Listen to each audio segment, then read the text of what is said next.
Մարտի 9-ից 11-ը Հենրիկ Իգիթյանի անվան գեղագիտության ազգային կենտրոնում տեղի է ունենալու գեղանկարիչ, բեմանկարիչ Արեգ Միրիջինյանի անհատական ցուցահանդեսը բացումը լինելու է մարտի 9-ին ժամը 19-ին։ Անդեմ խաղ ցուցահանդեսի գլխավոր թեման անհատականության կորստի մասին է մի դարաշրջանում, երբ համընդհանրությունն ու ստանդարտացումը դառնում են նորմա։ Մարդիկ ավելի ու ավելի են կորցնում իրենց դեմքը, եզակիության եւ ներքին ամբողջականության խորհրդանիշը։ Իսկ ինչպես է այդ ամենը արտացոլվում գեղանկարչի գործերում եւ ցուցահանդեսի մասին, ավելի մանրամասն կխոսենք մեր չքնաղ հյուրերի հետ, նրանք այսպես հախուռն էներգետիկայով վաղ առավոտյան եկել են։ Գեղանկարիչ Արեգ Միրիջանյան, պրոդյուսեր Էլմիրա Սոլոյան, Ուրու ռոք բենդից Թամարա Մխիթարյան, բարի լույս։ Բարի օր։ Ինչպես եք։ Հրաշալի։ Ինչպես է տրամադրվածությունը օրեր անց բուն ցուցահանդեսն եւ հենց այդտեղից էլ սկսենք։ Տրամադրվածությունը հրաշալի է, այդպես բավականին լավ ենք տրամադրվել, ագրեսիվ ենք տրամադրվել, ինչու ոչ այսպես ասեմ։ Իսկ ագրեսիվ դարաշրջանում խոսում եք համընդհանրության, խաղաղության, եկեք Խաղաղ ագրեսիվ։ Այո, խաղաղ ագրեսիվ։ Ագրեսիան լավ երանգներ է ունենում, մարդիկ նկատի են ունենում երբեմն ագրեսիվ մարքեթինգ եզրույթը երբ օգտագործում եք, նկատի ունենք ավելի այսպես ուղղակի խտացված են ամենը, ինչ կարող են այսպես։ Պատմեք, ինչպես եկավ գաղափարը, որ պետք է նման ցուցահանդես ունենա, նման խորագրով լինի։ Գաղափարը վաղուց է եկել, դեռ 23-24 թվականին,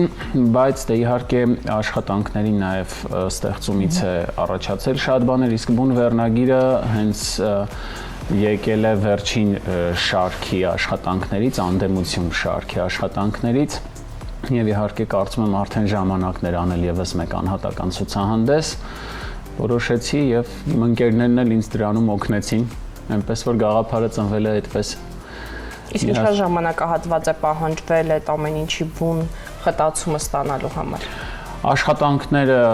2-3 տարվա աշխատանքներ են, իսկ բուն խտացումը կարծում եմ 2 ամիս տևեց, որ գաղափարից եկանք արդեն բուն գործին եւ սկսեցինք աշխատել ցուցահանդեսի կայացման համար։ Սովորաբար ձեր ցուցադրությունները ուղեկցվում են այսպես այլ իմպրովիզներով, միայն դուք չեք լինում ներկայացված։ Ցանկանայինք այդ համագործակցության մասին խոսել, այդ միահյուսում ինչպես է տեղի ունենում։ Չէ, սովորաբար եթե անկեղծ լինեմ, մնացած բոլոր ցուցահանդեսները անհատական չէ, եւ այդպիսի միահյուսում չի եղել, սա առաջինն է եւ այդտեղ այո մեծ դեր ու նշանակություն ունեն պրոդյուսերները ցուցահանդեսի եւ այստեղ նստած հիմա մեր հյուրերը, որովհետեւ ինչպես նայում ենք, այսպես բազմանկալում պետք է լինի, էլի, միայն ցուցահանդես չի ըստ էության։ Այո։ Պատմեք Էլմիրա, ինչ է մեզ սպասվում։ Ցուցահանդեսի այսպես բազմերանգությունը շատ կարևոր է ի սկզբանե ինձ համար եւ հատուկ այսպես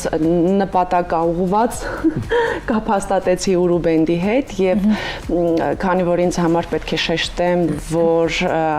այսօր մեր քաղաքում իսկապես լավագույններից են տեսակով, ճաշակով եւ այլն եւ հրավիրեցի մեր ցուցահանդեսի բացման արարողությանը մաս կազմելու եւ ի ուրախություն ինձ համաձայնեցին։ Մենք ունենք նաեւ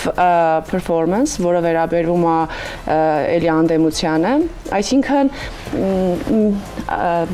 ոչ միայն ուղղակի ցուցահանդես բացում ինչպես որ է, այնտեղ ոնց որ մշակութային երեկո լինի։ Դուք կարող եք այնտեղ տեսնել 3 կոնկրետ 3, այսպես ասած, արգասիկ։ Ավետ Բարսեղյանը բացում է ցուցահանդեսը, Ուրու բենդը եւ հետո արդեն բարային performance-ը։ Եվ հետո ես պետք է նաեւ խոսեմ, որ ցուցահանդեսը դետևում է 9-ից 13-ը, 12-ը։ 12-ը, այո։ Ուզեի դա 9-ից 12-ը, այո, եւ ֆինիսաժը, փակումը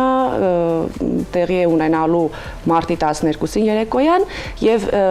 եւս ունեմ հյուր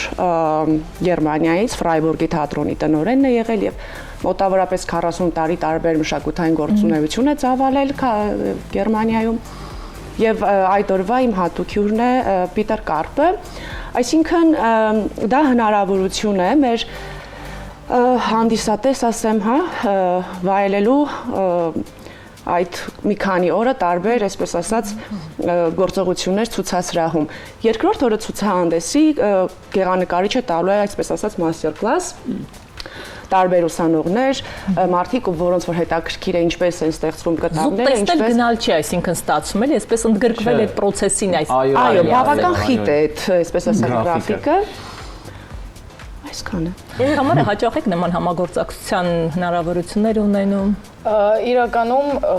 մեր փորձառության մեջ սա առաջի դեպքն է, երբ մենք պիտի ցուցահանդես բացենք։ Բավական պատասխանատու ելույթ է սպասվում, մենք բավական աշխատում ենք, ու հաշվի առնելով, որ մենք այս փուլում բավական ձայնագրությունների եւ նոր երգեր ստեղծելու շրջանում էինք, մոտակայքում ելույթներ չէինք պլանավորում, բայց Էլմիրայի առաջարկը անչափ կայթակղիչ էր, որովհետեւ երաժշտի համար շատ կարեւոր փորձառություն է, առհասարակ ինքդ քո մաշկի վրա զգալ արվեստի այդ կոմպլեքս հասկացողությունը, երբ որ երաժշտությունը միայն երաժշտության մասին չի, դա նաև ինչ-որ չափով կերպարվեստի մասին է, պերֆորմանսների մասին է, ու այս հնարավորությունը քանի որ ընձեռվեց, մենք միայն ուրախ եղանք դա ընդունել եւ մեր հնարավոր մաքսիմալն ենք փորձում անենք, որ ամեն ինչ բավական բարձր մակարդակի վրա ստացվի։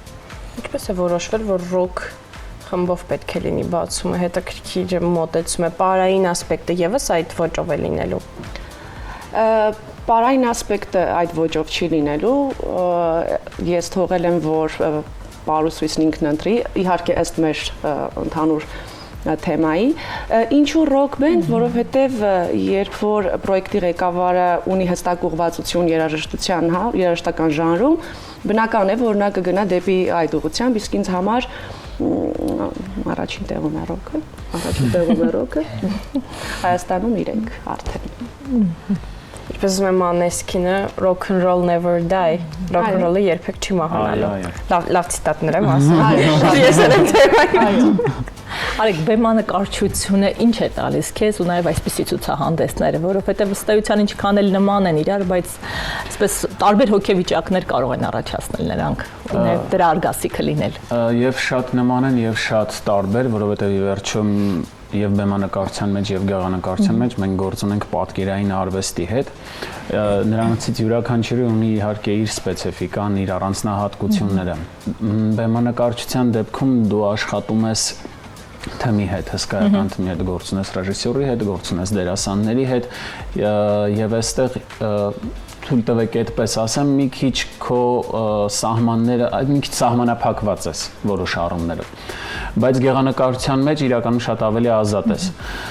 Բեմանկարչությունը մեկ այլ բանում է օգնում, բեմանկարչական աշխարհը եւ թատերային աշխարհը ինչ որ չափով անդրադառնում են արդեն կտավներիդ մեջ։ Ուզես թե չուզես, որովհետեւ դա մտածողության ձևավորում է, այո։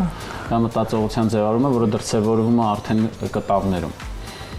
Ոստի այստեղ այո, կարող եմ ասել, որ այդ երկու աշխարհները միանում են։ Եվ նաև հենց կարծում ցուցահանդեսի բացումն էլ է դրա դրսևորումը։ Որտեղից եք vocation-ջվել այդ անվան շուրջ, որ հենց այդ կոնցեպտով պետք է լինի, յուրաքանչյուր արվեստագետի մոտ ինչ որ պահ լինում է, չէ՞, որ որոշում է, որ հենց այդ ասելիքն ունի։ Vocation-ումը, իհարկե, ես չեմ ասի ոչ թե vocation-ում, այլ կասեմ խնդիր։ Իրականում ինձ vocation-չել է խնդիրը, այսօր այս դարի խնդիրը, որ ինձ համար հիմա շատ կարևոր է, դա դուք ինչպես արդեն նշեցիք, անհատի կորուստն է։ Ինդիվիդի կորուստը, երբ տեսակը վերածվում է ամբողջի։ Ցուցահանդեսի հենց գլխավոր ասելիքը դա է, թեպետ ես կարող եմ ասել, որ շարքը, որով ներկայացվում է այդ ասելիքը, անդեմություն շարք, ինքը թվով ամենափոքր շարքն է, որովհետև դեռևս նոր է ստեղծվում այդ շարքը, 3 աշխատանք է ներկայացված անդեմությունից, բայց հենց սա էլ սկիզբն է այդ շարքի եւ ասելիքը կայանում է այդտեղ։ Զուգահեռ այլ կտավներ էլ կներկայացնեք։ Զուգահեռ, այո, ներկայացվել են թվով 35 կտավ, մոտավորապես 35 կտավ, տարբեր ժանրերի, տարբեր ոճերի եւ դասական պեյզաժի, բնանկարի ժանրում եւ գրաֆիկական աշխատանքներ, դիմանկարներ եւ որոշակի թատերային տար ունեցող աշխատանքներ, այսինքն այսպես տարբեր են շատ։ Համարը որքանով է ձեր երաժշտությունը համահունչ Արեգի ներկայացրած այս կոնցեպտին, այսպես ասենք։ Շատ ամպագորգոր չնչի, բայց կարծում եմ բավական շատ, քանի որ ի սկզբանե մեր խմբի երգերը հիմնականում ծավալվում են մարդու ներանձնային խնդիրների թեմայով, ինչպես պայքարել ինքդ քո հետ, ինչպես չկորցնել քո եսը, քո դեմքը, եւ իհարկե միջանձնային խնդիրների մասին էլ ենք խոսում, աշխատում ենք ամեն ինչ բալանսի մեջ պահել, բայց ներանձնային խնդիրները ավելի կարեւոր են, քանի որ մենք ավելի փոքր տարիքից ենք սկսել ստեղծագործել, պատանեկան տարիքից։ Այդ բնական խնդիրները, ինչի հետ բախվում են պատանիները, մենք այդ ամենը վերածել ենք երաժշտության։ Ու քանի որ մենք հիմա ունենք շատ մեծ երգացանք, որոնք ակտուալ խնդիրներին են վերաբերում, մասնավորապես նրանձնային խնդիրներին, շատ հեշտ ընտրվեց այն երգերը, որոնք որ պիտի կատարվեն, որովհետև միանշանակ պիտի լինի համապատասխանություն, միանշանակ պիտի համահունչ լինի այն ամենին, ինչը քո շուրջ է, քո երաժշտությունը պիտի միանշանակ համահունչ լինի, ու մենք շատ մեծ դժվարության չբախվեցինք, էլի երգերը ընտրելուց, որովհետև ունեինք բավական մեծ ընտրության հնարավորություն։ Եկեք այսպես նաև որպես ամփոփում մեզ հուշեք օրակարգի մասին եւ ինչպես մարդիկ կարող են գալ, օրինակ նշեցիք, որ ուսանողները պետք է գան մաստեր կլասի, ինչպես տեղեկանան, ինչպես գան, ինչ բերեն իրենց հետ։ Ասեմ։ Նորից շեշտեմ, որ ցուցահանդեսը տեղի է ունենալու քաղաք Երևան, Հենրիկ Իգիթյանի անվան ազգային գեղագիտության կենտրոնում, Աբովյան 13 հասցեում։ Բացումը լինելու է մարտի 9-ի ժամը 19:00-ին։ Սկզբում բացման արարողությունը շեշտեցի արդեն, ինչ, այսպես ասած, մշակութային ելույթներ են լինելու, երկրորդ օրը Արեգի մաստեր կլասն է լինելու եւ երրորդ օրը արդեն մեր ֆինիսաժ փակումը, հանդիպումը special guest-ի հետ։ Այդ ինֆորմացիային ծանոթանալու համար պետք է մտնել Արեգի սոցկայք, մտնել Հենրիկ Իգիթյանի գեղագիտության ազգային կենտրոնի սոցկայք, Ուրու բենդի եւ նաեւ իմ եւ տեղեկանալ, այսպես ասած, մեր լիստի մասին եւ օգտվելով առիթից իհարկե ես ուզում եմ շնորհակալություն հայտնել մեր բոլոր գործընկերներին, ովքեր մեզ, այսպես ասած, օգնել են, մեզ հետ են եղել այս ցուցահանդեսը իրագործելու համար։ Հրաշալի, մենք եւս մեկ անգամ նշենք, որ մարտի 9-ից 11-ը Հենրիկ Իգիթյանի անվան գեղագիտության ազգային կենտրոնում տեղի է ունենալու գեղանկարիչ, բեմանկարիչ Արեգ Միրիջանյանի անհատական ցուցահանդեսը անդեմ խաղ թեմայով, մենք այսպես հախորեն մեզ ներկայացրեցին։ Ես օգտվեմ առիթից, ձեզ հանձնեմ հրավիրատոմսեր։ Շատ հաճելի է։ Ձեր մակածությամբ կարծեք թե։ Ահա։ Ֆանտաստիկ։ Ինչ գեղեցիկ է։ Հետաքրքիր է։ Այո, դուք եւս համեցեք, մենք եւս գնալու ենք, ինչպես հասկացաք, դիտենք գովազդը եւ դիմավորենք մեր հաջորդ հյուրերին։